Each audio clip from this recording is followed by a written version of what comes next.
बिस्मिल्लाहिर्रहमानिर्रहीम। अस्सलाम वालेकुम दोस्तों, अपनी नेक्स्ट वीडियो के साथ आपको वेलकम करता हूं अपने इस चैनल में। उम्मीद है आप सब खैरियत से होंगे।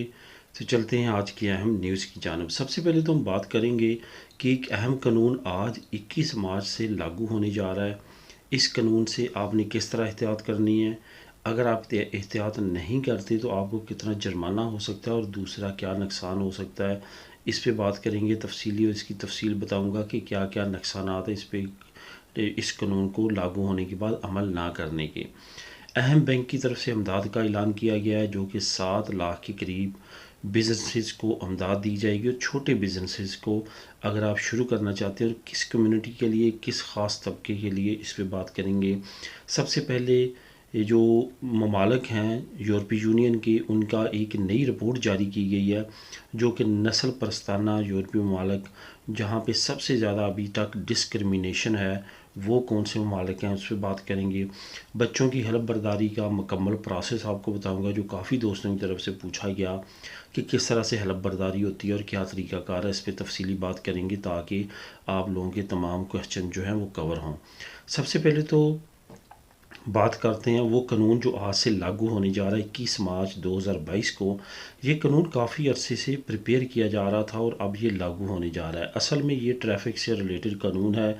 हमारा कहीं ना कहीं वास्ता डायरेक्टली इनडायरेक्टली पड़ता है ट्रैफिक से, जिसमें गाड़ी की सूरत में भी ये कानून लागू होगा, मोटरसाइकिल की सूरत में भी होगा, और पैदी नीति को भी इसमें ऐड किया गया है, वो भी इस पर लागू होगा। सबसे पहले तो आपको बताता चलूँ कि डीजीटी ने ये अहम ऐलान किया है कि अब 21 मार्च 2022 के बाद जो जो लोग इस पे अमल नहीं करेंगे, जो भी मैं आपको कवानीन बताऊंगा, उनको जुर्माना पे करना पड़ेगा और उनकी जो पॉइंट्स हैं वो भी कटेंगे। यहाँ पे एक चीज़ आप लोगों के साथ मैं ऐड करता चलूँ जो काफ़ी ज़्यादा अहमियत की हामल है।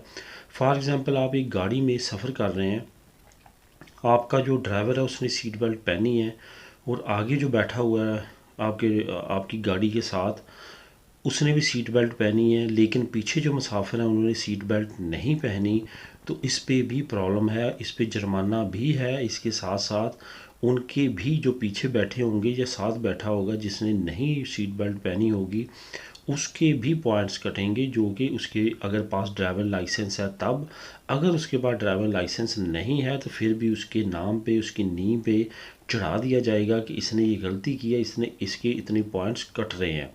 होगा क्या कि जब वो कल को एग्ज़ाम देगा ड्राइवर लाइसेंस के लिए, तो जैसे ही उसको ड्राइवर लाइसेंस मिलेगा वो पॉइंट्स उसके काट लिए जाएंगे।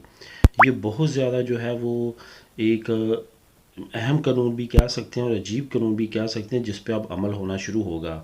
मैं अब आपको बताता हूँ कि क्या ना करने पे कितने पॉइंट्स में जुर्माना होगा। सबसे पहले तो आपको ये बताता चलूँ कि सीट बेल्ट ना पहनने से आपका कम से कम 200 यूरो, ज़्यादा से ज़्यादा आपका 400 यूरो जुर्माना हो सकता है और पॉइंट्स आपके जो हैं वो 4 कटेंगे अगर आपने सीट बेल्ट नहीं पहना होगा। यहाँ पे आपको बताता चलूँ, अगर आपके पॉइंट्स कम हो जाते हैं, अगर 6-7 से कम रह जाते हैं या 5 से कम रह जाते हैं, तो फिर आपको दोबारा एक कोर्स करना पड़ता है जो तकरीबन 300 यूरो के करीब होता है। उसके बाद दोबारा आपके 3 से 4 पॉइंट जो हैं वो दोबारा रिकवर होते हैं। इस वजह से ज़्यादा एहतियात करने की ज़रूरत है। प्रोफेशनल्स के लिए 1 साल और जो नॉन प्रोफेशनल्स ड्राइविंग लाइसेंस हैं उनके लिए 2 साल होता है। 2 साल में वो एक मरतबा ही वो कोर्स कर सकते हैं अपने पॉइंट्स को रिकवर करने के लिए। इसके बाद अगर आप मोबाइल इस्तेमाल करते हैं या आपके हाथ में है इवन मोबाइल, तो आपकी 6 पॉइंट। अगर किसी ऐसी शय को पाया जाता है आपकी गाड़ी के अंदर जो एक्सीडेंट का बायस बन सकती है, तो फिर आपके 6 पॉइंट कटेंगे। उसके बाद आपने साइकिल को या मोटरसाइकिल को क्रॉस करते हुए लाजमी तौर पे 1.5 जो है वो यानी कि 1.5 मीटर का फासला रख के करना है। अगर नहीं करेंगे तो फिर आपको 6 पॉइंट वो भी आपके करने के साथ साथ ये भी बताता चलूँ कि जब आपने क्रॉस करना है, डीजीटी ने लिमिट लगा दिया कि 20 की रफ्तार से ज़्यादा आपकी नहीं होनी चाहिए, वरना आपको इस पे कसूरवार ठहराते हुए आपके 6 पॉइंट कट सकते हैं। इसके साथ साथ पैदी नीति के बारे में और मोटरसाइकिल वालों के लिए एक नई चीज़ भी ऐड की गई है। स्पेशली मैं पैदी नेते की बात करूँगा। पैदी नेते के लिए इंश्योरेंस लाजमी होनी चाहिए। खुदा न खास्ता वो किसी को लग जाए या उसको कोई लग जाए तो इंश्योरेंस पे करें। इसके साथ साथ मोटरसाइकिल जो है उनके लिए भी नई जीपीएस को इस्तेमाल करने का और बाकी जो टेलीफोन को इस्तेमाल करने का भी रूल रेगुलेशन फॉलो दिया गया है, जिसमें कार्डलेस के साथ साथ जो वायरलेस और ब्लूटूथ कम्युनिकेशन है वो लाजमी करार दी गई है। अगर उनके भी हाथ में या उनके ध्यान में जो है वो मोबाइल का जीपीएस या इस तरह का होगा तो उनके लिए भी प्रॉब्लम होगी, उनको भी जुर्माना किया जाएगा, साथ साथ उनके भी पॉइंट्स कटेंगे। और जो पैदी नेते वाले हैं उनके लिए इंश्योरेंस मस्ट कर दी गई है। इसके साथ साथ अल्कोहल का या कोई भी ड्रग्स का जो टेस्ट है वो भी फ़ौरन किया जाएगा अगर पुलिस किसी भी नाके पे किसी भी चेकिंग पे मौजूद होती है। तो ये कानून भी आज से लागू होने जा रहा है। इसके बाद बात करते हैं काफ़ी अहमियत की हामिल एक न्यूज़ की, जहाँ पे आपको बताता चलूँगा डीजीटी की न्यूज़ भी आपको नीचे लिंक में मिल जाएगी। ये जो बैंक की इमदाद से रिलेटेड है इसका भी लिंक नीचे मिल जाएगा। सबसे पहले तो आपको ये बताता चलूँ कि ये बैंक जो है संतंदर बैंक इसका नाम है। ये ना सिर्फ स्पेन में बल्कि तमाम साउथ अमेरिकन बड़ी बड़ी कंट्रीज़ में भी वाक़या है। वहाँ पे इसकी ये स्कीम काफ़ी ज़्यादा कामयाब रही है। यहाँ पे स्पेन में अब ये लागू होने जा रही है। 7 लाख के करीब माइक्रो बिजनेसेस को ये कर्ज़ा देगी और ख़ास तौर पे ये औरतों को कर्ज़ा दिया जाएगा। जो औरतें जो हैं बिज़नेस करना चाहती हैं, कारोबार करना चाहती हैं, वो हमारी कम्युनिटी में बहुत सारे लोग ऐसे हैं जो ख़ुद तो कोई ना कोई और काम करते हैं लेकिन अपनी वाइफ्स के नाम पे उन्होंने बिज़नेस बना रखे हैं। तो वो इस अपॉर्चुनिटी से फ़ायदा उठा सकते हैं, या जो अपनी वाइफ के नाम से या कोई भी हमारी कम्युनिटी की जो लेडी है, औरत है, वो अगर इससे अपॉर्चुनिटी से फ़ायदा उठाना चाहती है तो संतंदर बैंक से वो रुजू कर सकती है और कर सकते हैं, ताकि वो इस अपॉर्चुनिटी से फ़ायदा उठाए। आसान अकसात में आपने वापस करना है और इंटरेस्ट रेशो भी काफ़ी ज़्यादा कम है। इसका लिंक मैं नीचे लिंक नंबर 2 के नाम से दे दूंगा, आप उसको ख़ुद भी रीड कर सकेंगे तफसील के साथ। अब बात करते हैं कि सबसे ज़्यादा नस्ल परस्ताना डिस्क्रिमिनेशन पे मबनी कौन सा मुल्क अभी भी है यूरोपीय यूनियन में, जो कि इमिग्रेंट्स को बिल्कुल भी पसंद नहीं करता। वहाँ की रेशो जो है वो काफ़ी ज़्यादा हाई है अगर देखी जाए दूसरे मुल्क की निस्बत। इसमें कैटेगरी जब आई है तो हैरान कौन आई है, क्योंकि इस मुल्क के बारे में इतना ज़्यादा तसव्वुर नहीं किया जाता था, लेकिन वहाँ पे पाई जाती है और वो है स्वीडन। स्वीडन में डिस्क्रिमिनेशन अभी तक काफ़ी ज़्यादा हाई है और वहाँ पे ये कहा जा रहा है कि वहाँ पे जो डिस्क्रिमिनेशन है गैर मुल्कियों के लिए वो काफ़ी ज़्यादा बढ़ चुकी है। और साथ साथ ये भी रिपोर्ट सामने आई है कि वहाँ पे मज़ीद काम करने की बहुत ज़्यादा ज़रूरत है। और ममालिक की भी लिस्ट आई है जिसमें जर्मनी को, फ्रांस को, स्पेन को एक कैटेगरी में रखा गया है।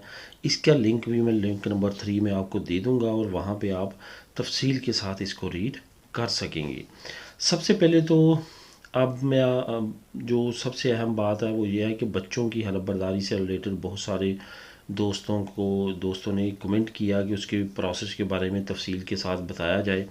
तो मैं यहाँ पे आपको बताऊँगा कि जब आपका बच्चा जो 18 साल से कम उम्र का है, मैं उसकी बात कर रहा हूँ, उसकी जब नेशनलिटी पास हो जाती है तो उसका क्या तरीक़ाकार है, आपने किस तरह से जो है वहाँ पे जाना है और प्रेजेंट होना है। जब आप वहाँ की अपनी मुतल्लिका रजिस्ट्रो सिविल से हल्फ के लिए टाइम ले लेते हैं, ये मैं रजिस्ट्रो सिविल के हल्फ की बात कर रहा हूँ, नतारियों की नहीं कर रहा। तो जब आप रजिस्ट्रो सिविल का सीता लेते हैं तो वो आपको एक मेल भेजते हैं और वहाँ पे भी सारी डिटेल होती है, लेकिन डिटेल थोड़ी सी तफसील के साथ मैं बताऊंगा ताकि आपको समझ आए और अपनी ज़बान में आपको वो एक मेल आती है और वहाँ पे तमाम चीज़ें बताई जाती हैं आपने किस किस तरह आना है। अगर आप चाहते हैं कि आपका बच्चा आपके साथ ना जाए तो ऐसा भी मुमकिन है, लेकिन वालिदैन में से दोनों का जाना ज़रूरी है। अगर दोनों में से एक नहीं जा सकता तो उसकी एथोराइजेशन लेनी लाजमी ज़रूरी है। इसके साथ साथ जो डॉक्यूमेंट्स हैं वो तो एक तो वो लेटर जो उसका पास हुआ है जो मैड्रिड से आता है, वो अगर आपने अपने डिजिटल सर्टिफिकेट से करवाया तो आपका कारपेता जो सुरीदाना वहाँ पे आ जाएगा। अगर आपने अपने वकील के ज़रिए या खस्तौर के ज़रिए करवाया है तो उसके में आ जाएगा, वो आपको प्रिंटिंग निकाल के दे देगा।